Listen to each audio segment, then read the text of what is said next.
Welcome back to Anton's class. This is like take 2. I'm recording, more like take 5. I'm recording in Kigali, Rwanda, and there's a lot of construction going on outside. Hopefully you can't hear it, but if you can, please forgive the background noise.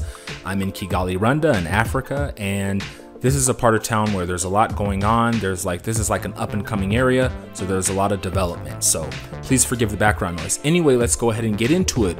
Welcome back, my beautiful, lovely diasporans, my magical melanated miracles.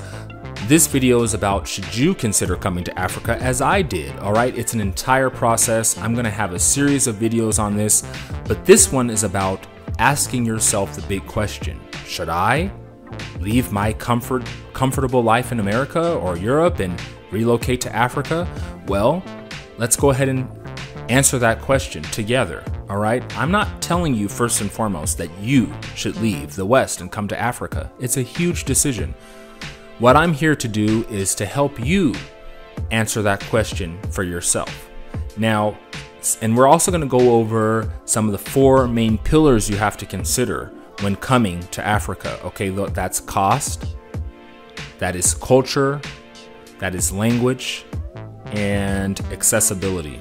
All right, so the first thing we're going to be discussing is cost. But before we get into that, let's consider some of the reasons why many diasporans decide to pick up and move to Africa. All right, one of the main reasons, which is pretty easy to figure out, is of course escaping racism. All right, and a lot of people say, well, Africa is not perfect. No one said it is. We'll get into that. But one of the things that you will experience when you come here is you're escaping racism and the white gaze, okay?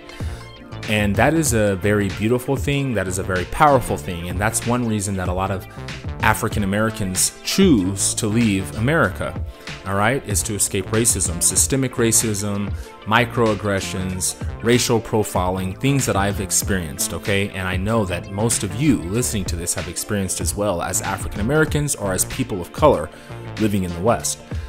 Another reason why a lot of diasporans seek to relocate to Africa, of course, is for the cost of living. Now, coming from the West, you have the power of the US dollar, the power of the euro, wherever you're living, and you're coming to Africa, you're going to be able to enjoy a different lifestyle, okay, an upgraded lifestyle in some cases, okay? Of course, there are parts of Africa that can be very expensive, but for the most part, with you relocating here to the quote-unquote global south, as they call it, you're going to be able to spread your money further, and you're going to be able to have a different lifestyle. And so that's another attractive reason. If these reasons are things that you've been considering, if these reasons are things that you find attractive, then perhaps you should consider relocating to Africa. All right, now we're going to discuss those pillars again. Remember, cost of living, language, and culture, and accommodation or accessibility. But right now in this video, I really want to focus more on the cost, okay? Because that's probably the most important thing that you're considering when relocating. The cost of relocating. So first and foremost, you have to save, of course. Save, save, save.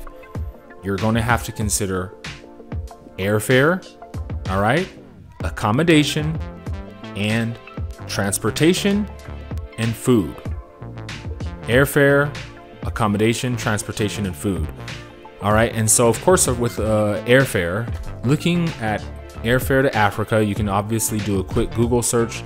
You're looking at about $800, $900 to $1,000. Now, one important thing I want to touch on is you can buy a one-way ticket, of course, if you're moving here, but most countries require you to have proof of onward travel, meaning they want to know that you're not staying there. Unless you have set up a way that you're gonna be immigrating there beforehand and you're just coming to visit, or you're just coming in to get like a travel visa, you're gonna have to prove that you have a return flight or a flight to another country.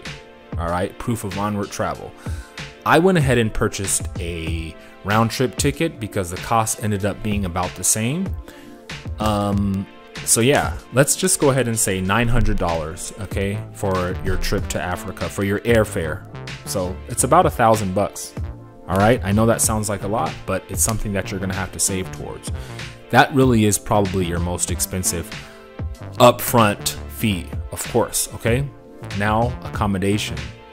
So when you first get here, you're gonna have to have a hotel, and in Rwanda at least, you can get some very affordable accommodations for about $20 or less a night. Some more, some less, depending on your price range, okay? So let's just put it at $20 a night, and I'll let you do the math, because if you do $20 a night and you're gonna be staying for, I say you should stay for 1 to 2 weeks in a hotel until you should give yourself that buffer zone for you to be able to find an apartment, okay? So give yourself about 2 weeks, maybe more. You might want to plan for even a month to enjoy acclimating to your new environment in a hotel setting, right? But let's say 2 weeks.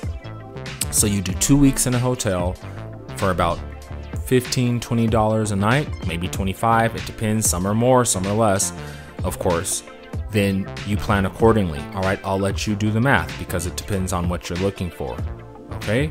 So again, that's not too bad, right? Considering hotels in America are obviously way, way more expensive.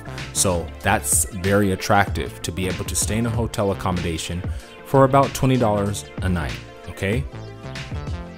Now, another thing you have to plan for, of course, is the transportation. You're gonna need transportation from the airport to your hotel. Now, most places have shuttles now, but you're gonna need transportation within town, okay? And there are some apps you can download. Download the local Uber type app, whatever that country has, and use that to get around town.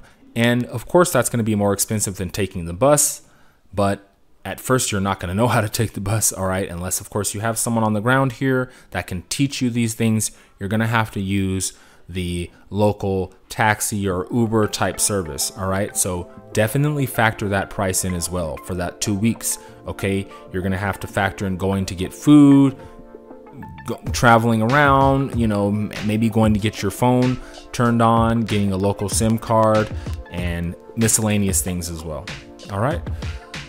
The other thing that, of course, is food. Now, staying in the hotel at first, you're not going to be cooking, you're going to be eating out a lot. So definitely plan accordingly. Have enough funds set aside for you to eat out. Because when we first got here, of course, we eventually started cooking, but at the beginning, you're going to be eating out. So definitely plan to have enough funds stashed aside for you to eat out.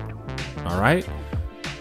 Lastly, you're going to want to have enough for miscellaneous, all right? For example, you might have to go to a hospital, you might have to get a prescription filled, you might have any random miscellaneous thing come up, all right? So definitely have some money set aside for that. Maybe even just $100 for miscellaneous. Have that set aside. That doesn't sound like a lot, but it should be enough to cover you for 2 weeks for miscellaneous things that could come up.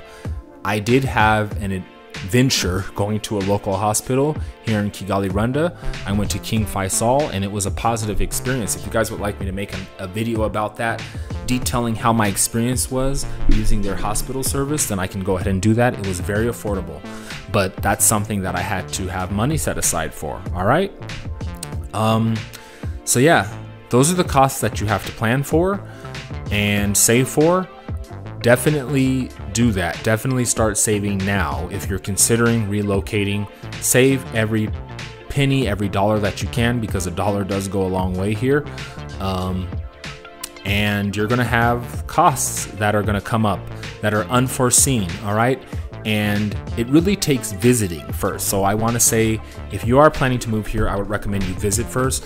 I did not visit Kigali, Rwanda before relocating here. I just came. All right, I don't recommend that because it's just different being on the ground here versus researching versus listening to this video, right? It's different. It's a different experience. So I highly recommend you come here, touch down, experience it. You can do it like I did and just come. If you do it that way, I do recommend, again, having that 2-week buffer where you stay in the hotel, really relax, maybe walk around the following day after arrival around your little area, but then come back and relax in your hotel. This place is a slightly higher elevation, so you might experience elevation sickness. all right, in Kigali, Rwanda. That's another thing to look into when you're choosing which country is elevation, climate. We're gonna go into that on another video, all right? So thank you so much. This video was pretty short and sweet. I hope you got something out of it. I hope you stay tuned for my other videos. I'm going to have an entire series to help you decide if you should relocate to Africa and which country you should choose. Thank you for stopping by Anton's class. Please like, share, and subscribe. Leave your comments below.